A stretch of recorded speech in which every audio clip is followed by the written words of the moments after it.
Haleluya, haleluya. Neema ya Kristo iwe nanyi nyote mnaosikiza ujumbe huu. Ni mwalimu wa Biblia Tanzania, mwalimu wa maaskofu, wainjilisti na mashemasi. Kuna kitu kimoja ambacho watu wengi shida. Pale mtu anaposema kwamba yeye ni mwalimu wa maaskofu, mashemasi na wainjilisti. Kwanza ukae ukijua kwamba kazi ya askofu ni kazi ambayo anapenda mtu yeye mwenyewe.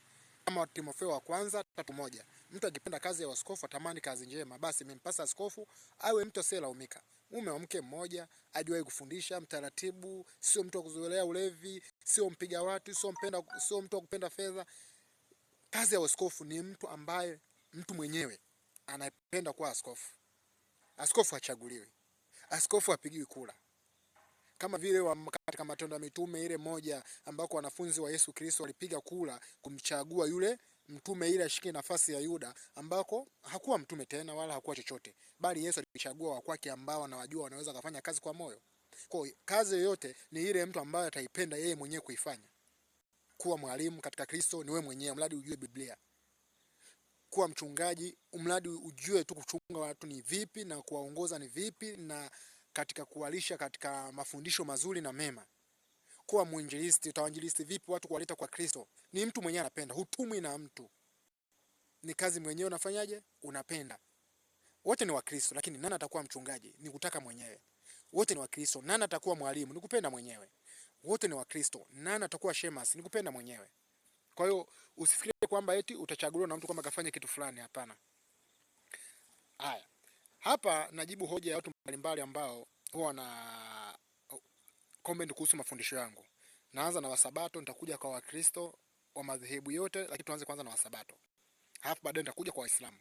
Maana wote wana comment. Haya. Tukianza na Wasabato, tukisoma Biblia kama Biblia. Nishawahi kutoa mafundisho kwamba siku ya saba sio siku ya kuabudu. Siku ya Jumamosi sio siku ya kuabudu. Nishatoa mafundisho. Kwa nini ilikuwa sio siku ya kuabudu? Ilikuwa ni siku ya mapumziko. Ni siku ya kustarehe. Yaani ukae usifanye kazi yoyote.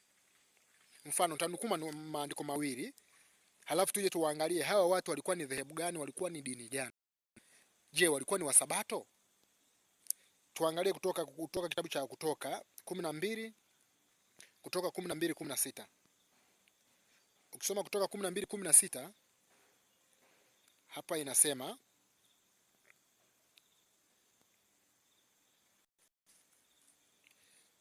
siku ya kwanza kutakuwa kwenu na kusanyiko takatifu, na siku ya saba kutakuwa na kusanyiko takatifu. Haitafanywa kazi yoyote katika siku hizo, isipokuwa kwa hiyo ambayo kila mtu hana budi kula tu, hiyo ifanyike kwenu. Kwa siku ya kwanza ambao ni siku ya Jumapili, na siku ya saba ambao ni siku ya Jumamosi. Siku ya Jumamosi na siku ya Jumapili ni waliamriwa Wayahudi kwamba wapumzike tu. Kazi yao watakayokuwa naifanya ni kula tu. Hawatofanya kazi yoyote. Huyu aliyeanzisha kwamba siku ya saba itakuwa siku ya kuabudu, siku ya kwanza watembee, waende sehemu ya kusanyiko, ni nani? Wakati siku ya saba na ya kwanza ni sehemu ya mnakaa sehemu mlipo hapo nyumbani kwenu. Hautaki kuondoka. Huyu aliyesema ni siku ya kuabudu ni nani?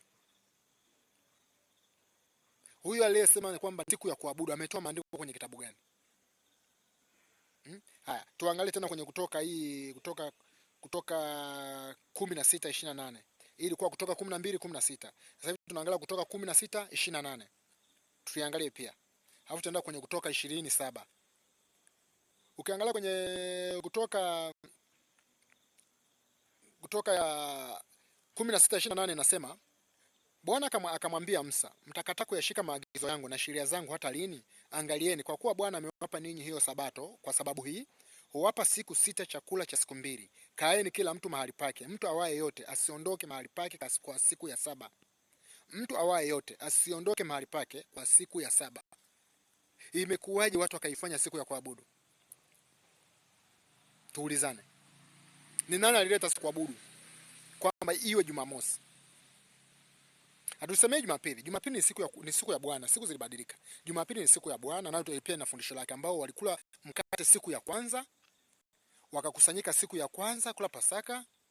Na mafundisho ukisoma katika Mathayo 26:17 walikusanyika siku ya kwanza kula kumega mkate wa Bwana. Ukiangalia katika Wakorintho wa kwanza 16 walikusanyika siku ya kwanza na walikuwa wakifundishana. Yaani ni siku yoyote ambayo mtakuwa mnafundishana kuonyana. Haijaonyesha kwamba siku tunapokutana Jumapili kwamba kuabudu ni hivi zaidi ya kula mkate na kufundishana habari za Yesu Kristo. Hakuna kitu zaidi ya hicho. Haya, tuendelee. Ukisoma Kutoka 20. Tumeona hapa ni siku ya kupumzika, sio siku ya kuabudu. Hawajapewa kwamba siku watakapokusanyika watafanya kitu fulani zaidi ya kula tu. Maagizo waliopewa ni kula tu. Ukisoma Kutoka 28. Ikumbuke siku ya Sabato uitakase. Siku 6 fanya kazi, utende mambo yako yote, lakini siku ya 7 ni Sabato ya Bwana Mungu wako. Siku hiyo usifanye kazi yoyote, wewe wala mwana wako, wala binti yako, wala mtumwa wako, wala mjakazi wako, wala mnyama wako wa kufugwa, wala mgeni aliye ndani ya mlango yako. Maana kwa siku 6 Bwana alifanya mbingu na nchi na bahari na vyote vilivyomo, akastarehe siku ya 7.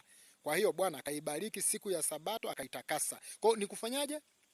Ni kustarehe, kupumzika, kustarehe, kupumzika. Huyu aliyesema siku ya 7 ni kuabudu, ametoa wapi maandiko jamani? Ametoa wapi maandiko kwamba siku ya 7 ni siku ya kuabudu? Tuache kupotosha watu. Tuache kupotosha watu. Kwa maana imeandikwa, amelaniwa kila asiyeweka maneno ya Torati kwa kuyafanya, na watu wote waseme amina. Kwa kama wanatengeneza vya kwao hawayafuati haya maandiko wanaoifuata Torati, ina maana kwamba wamelaniwa. Kwa andiko haliwezi kutenguka.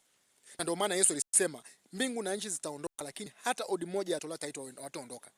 Katika kitabu cha Mathayo 5:17. Mbingu na nchi zitaondoka, hata odi moja ya Torati haitaweza kufanyaje? Kuondoka. Nani anaitimiza Torati? Hakuna. Hakuna. Watu wanajifanya walimu wakati hawajui maandiko. Watu wanajifanya wachungaji wakati hawajui maandiko. Watu wanajifanya wainjilisti wakati hawajui maandiko. Tuangalie sehemu ya pili.